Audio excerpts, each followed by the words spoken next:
Good morning kaligalig. Andito ako ngayon sa bundok. Ayun si nanay, ayun yung anak ko. Ayun yung mga baliti kaligalig, yung baliti, nilagyan namin ng food coloring para magmukhang Christmas tree dahil Pasko na. Yung anak ko si Uwi. Ayun yung kubo. Ayun yung mga pananim. Ayan, itong kubo na to, diyan kami natulog. Ayan si nanay, ayun yung asawa ko, saka yung anak ko. Ayan, may saging saba kaligalig, may bunga na. Wow, malaki na kaligalig, pwede nang pitasin. Ayan, kaligalig. Ayan, may mga pananim ako dito. Ayan yung patula.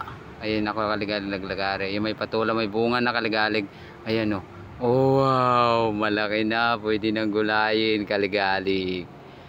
Ayan, naglalagari para panggatong, yung mga kahoy. Yung may kalamansin tanim, may saging maliit, saging saba din yan. Ayan, ayan yung asawa ko, nag-ayos na ng pangmerenda, ban saka litos na may mayonnaise. Ayun yung anak ko, naghugas. Ayan, ayan yung kubo.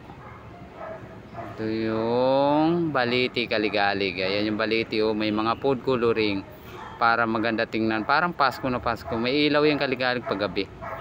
Ayan, ayan ang kaligalig naglalagari. Ayan yung mga kahoy.